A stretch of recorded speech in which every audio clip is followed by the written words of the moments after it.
وہ بہت خوش تھی کہ پر لوگ میں دیوتاؤں اور ابسراؤں نے اس کی قربانی کو قبول کر لیا ہے اور وہ اپنے نئے جنم میں ایک اسپرا کی حیثیت سے زندگی بسر کرے گی۔ دیوتا کو چتا کے قریب آتا دیکھ کر اس نے اپنے خامد کا سر نیچے چتا کی لکڑی پر رکھ دیا اور خود اٹھ کر کھڑی ہو گئی۔ لکھراج دیوتا نے اپنا ایک بازو آگے بڑھایا، اس کے ہاتھ کی ایک تلوار چتا پر گر پڑی۔ روپا اسے اٹھانے لگی تو لکھراج دیوتا نے بلند آواز میں کہا، اس تلوار کو اپنے خامد کی لاش کے ساتھ جل کر فنا ہو جانے دو۔ اس نے روپا کو گھوڑے پر اپنے آگے بٹھا لیا، چتا کا ایک چکر کاٹا۔ پروہت اور پجاری اب زور زور سے بھجن کیرتن کرنے لگے تھے اور خوشی سے لہک لہک کر جھوم رہے تھے۔ ان کے لیے یہ اعزاز بہت بڑا تھا کہ ان کا دیوتا خود ستی ہونے والی عورت کو لینے ان کے درمیان موجود ہے۔ میں یہ سارا منظر ندی کے دوسرے کنارے سے دیکھ رہا تھا۔ لکھراج دیوتا نے چتا کے گرد 7 چکر پورے کیے اور پھر گھوڑے کو ندی میں ڈال دیا۔ میں جلدی سے گھوڑوں کے پاس درختوں کے پیچھے چلا گیا۔ جس وقت روپا گھوڑے پر آگے ہو کر بیٹھی تو لکھراج دیوتا کے روپ میں کنتور نے اپنے گلے میں لٹکے ہوئے سانپ کو اس کی زبان میں حکم دیا کہ وہ روپا کو ڈس لے اور اس کے جسم میں صرف اتنا ہی زہر داخل کرے کہ جس سے کچھ دیر کے لیے بے ہوش ہو جائے۔ کنتور اب ناگ دیوتا تھا، کوئی معمولی سانپ نہیں تھا۔ دنیا کے سارے سانپ اس کا حکم مانتے تھے اور اس کے آگے سر جھکاتے تھے۔ سانپ نے ایسا ہی کیا۔ جو ہی روپا گھوڑے پر بیٹھے اور کنتور نے گھوڑا ندی میں ڈالا، سانپ نے اس کی گردن پر پیار سے اپنا منہ رکھ کر اسے نامعلوم انداز میں ڈس لیا اور صرف اتنا زہر اس کے جسم میں داخل کیا کہ وہ فوراً بے ہوش ہو گئی۔ کنتور لکھراج دیوتا کی شکل میں بے ہوش روپا کو گھوڑے پر ڈالے ندی پار کر کے ان درختوں کی طرف بڑھا جہاں میں اس کا انتظار کر رہا تھا۔ دوسری جانب چتا کے پاس شعلوں کی روشنی میں پروہت اور پجاری ابھی تک اونچی آواز میں بھجن گا رہے تھے اور رقص کر رہے تھے۔ انہوں نے چتا کو آگ لگا دی تھی اور اس سے شعلے بلند ہو رہے تھے۔ کنتور نے میرے قریب آ کر کہا، آتون اب اسے اپنے گھوڑے پر ڈالو اور یہاں سے نکل چلو۔ میں نے اس کے چاروں بازو کی طرف اشارہ کر کے کہا، خدا کے لیے ان کا تو کوئی انتظام کرو۔ کنتور نے کہا، ابھی نہیں، ابھی اس شکل کی ضرورت ہے۔ میں نے روپا کو بازو میں اٹھا کر دوسرے گھوڑے پر ڈالا اور ہم رات کے اندھیرے میں وہاں سے نکل گئے۔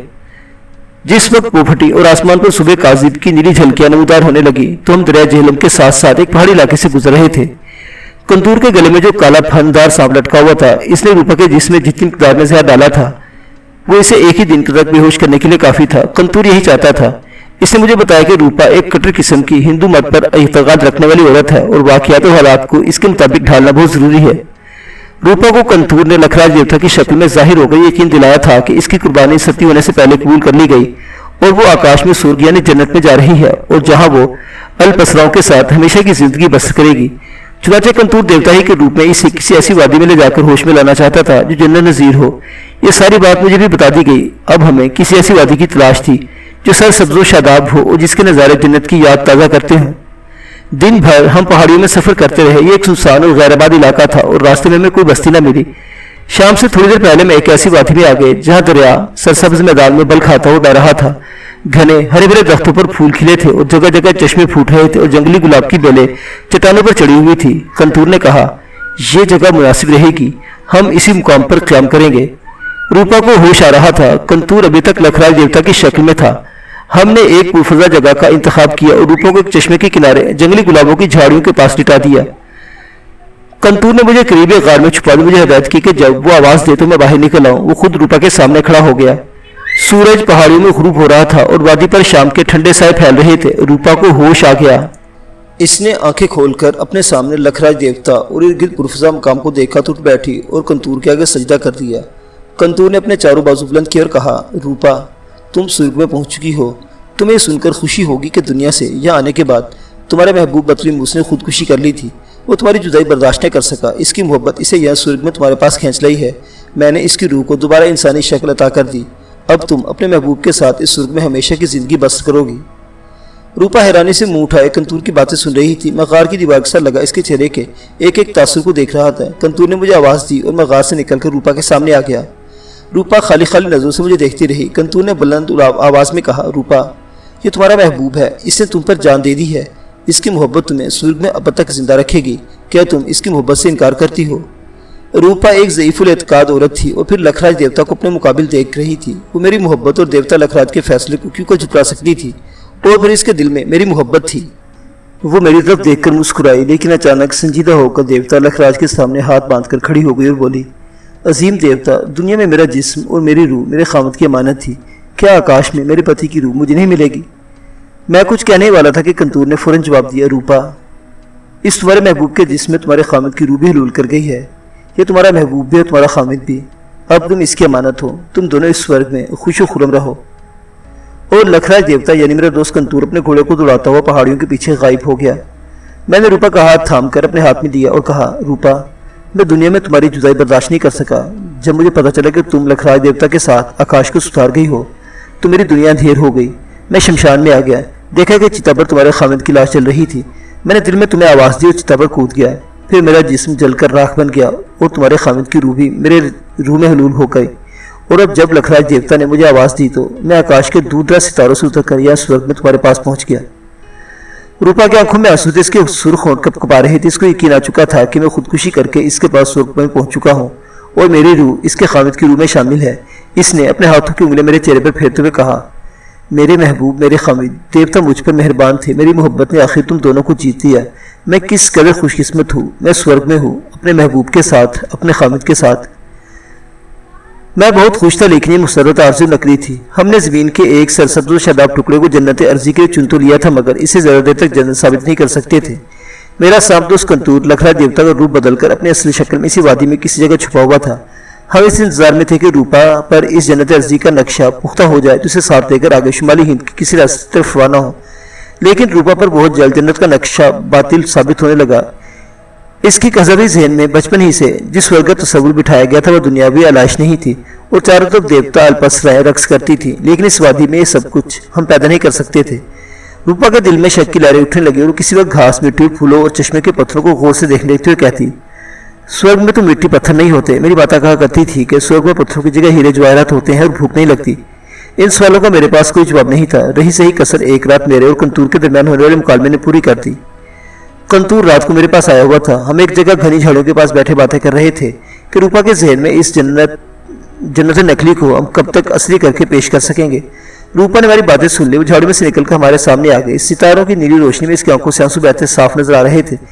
اس نے آسمان کی طرف ہاتھ بلند کیا اور کہا، بھگوان، یہ بھی میرے کس جنم کی سزا ملی۔ میرے ساتھ دھوکا ہوا ہے، دیوتاؤں نے میرے ساتھ فریب کیا ہے، میں زندہ ہوں، گناہوں سے بھری ہوئی دنیا میں زندہ ہوں۔ ہے بھگوان، میرے خاوند کی روح کو کہو کہ میں آ رہی ہوں، میں آ رہی ہوں۔ میں اس کے ساتھ ستی نہیں ہو سکی، مگر میں آ رہی ہوں، مجھے معاف کر دینا۔ اور اس سے پہلے کہ میں اور کنتور لپک کر اسے بچاتے، اس نے اپنے ساڑی کے اندر چھپایا ہوا خنجر نکالا اور چشمے زدن میں اسے اپنی جگہ دل میں گھونپ لیا۔ خون کا ایک فوارہ اس کے سینے سے بلند ہوا اور وہ چیخ مار کر زمین پر گر پڑی۔ میں نے جلدی سے اس کے سینے سے خنجر کھینچ لیا۔ کنتور بھی گھبرا گیا۔ ہمیں ہرگز توقع نہیں تھی کہ روپا وہیں ہماری چھپی باتیں سن رہی ہوگی اور اتنی جلدی خنجر سے اپنے آپ کو ہلاک کر لے گی۔ ہم نے اسے بچانے کی ہزار تدبیریں کی، مگر روپا نے دم توڑ دیا۔ میں نے اس کی خونالو ناش کو اپنے سینے سے لگا لیا اور سسکیاں بھرتے ہوئے رونے لگا۔ کنتور اس علم انگیز المیوں کو خاموشی سے دیکھ رہا تھا۔ اس نے مجھے حوصلہ دیتے ہوئے کہا، خاتون، تم ایک غیر معمولی اور ماورا انسان ہو، مگر میں دیکھ رہا ہوں تمہیں میں انسانی ذہن اور جذبات کی ساری کمزوریاں موجود۔ اب حوصلہ کرو۔ یہ عورت اپنے خاوند کی امانت تھی، دنیا میں بھی اور آسمانوں میں بھی۔ میں نے کنتور کو کوئی جواب نہ دیا۔ ہم نے اسی جگہ لکڑی جمع کر کے ایک چتا بنائی اور روپا کو اس پر لٹا کر اس کے ہندو مذہب کے مطابق نظر آتش کر دیا۔ صبح میں نے اپنے آتش زدہ محبت کے راکھ کے پھول ایک ندی میں بہا دیے۔ میرا سانپ دوست کنتور میرے ساتھ تھا، مگر میں دیکھ رہا تھا کہ اس پر اس المیہ کا کوئی خاص اثر نہیں ہوا۔ اور ہوتا بھی کیوں؟ وہ ایک سانپ تھا، بنیادی طور پر انسان نہیں تھا۔ پھر بھی اسے میرے دکھ درد سے ہمدردی تھی اور میرے ہمراز، ہم سفر اور ہم درد ہونے کے ناطے اس نے ہر طرح سے میری دل جوئی کی تھی اور مجھے اس قسم کی انسانی کمزوری سے بلند ہونے کی تلقین بھی کی تھی۔ وہ کہتا تھا کہ میں غیر معمولی انسان ہوں اور میرے جذبے اور ان کے ساتھ میرا رویہ بھی غیر معمولی ہونا چاہیے۔ اس میں کوئی شک نہیں کہ میں ایک عام انسان نہیں تھا۔ میرے اندر طاقت کا ایک ایسا کوہ ہمالیہ پوشیدہ تھا کہ جس کو موت کا ہاتھ بھی اپنی جگہ سے ہلا نہیں سکتا تھا۔ لیکن اس کے باوجود میں محبت میں عام انسانوں کی طرح کمزور تھا۔ پھر بھی مجھے اپنے سامدوست کنتور کے خیالات سے اتفاق تھا اور میں اس نیج پر سوچنے لگا تھا کہ مجھے کمزور انسانوں کی بشری کمزوریوں سے اپنے دامن کو چھڑا لینے کی کوشش کرنی چاہیے، کیونکہ میرا تاریخ اور زندگی کا سفر ناقابل ختم تھا اور کوئی بھی غم میرے ساتھ ابدی روگ کی حیثیت اختیار کر سکتا تھا اور یہ بات ناقابل برداشت تھی۔ اب ہمارے سرسبز و شاداب جنت نظیر وادی میں کیا رکھا تھا؟ خاص طور پر مجھے تو وہاں ایک ایک شہرجر سے اپنی گمشدہ محبت کی خوشبو آتی تھی۔ روپا سے میں نے محبت کی تھی، ایک عام انسان کے بھرپور جذبے اور تمام بشری کمزوریوں کے ساتھ محبت کی تھی۔ ابھی میں جذباتی اعتبار سے اتنا طاقتور نہیں تھا، چنانچہ ہم گھوڑوں پر سوار ہوئے اور ہم نے اس وادی محبت کو خیر بات کہہ دیا۔ معزز سامعین حضرات، تاریخ کے مسافر کی یہ داستان ابھی جاری ہے۔ بقیہ واقعات اگلی قسط میں دیکھتے رہیے اردو کلاسک۔ اللہ حافظ۔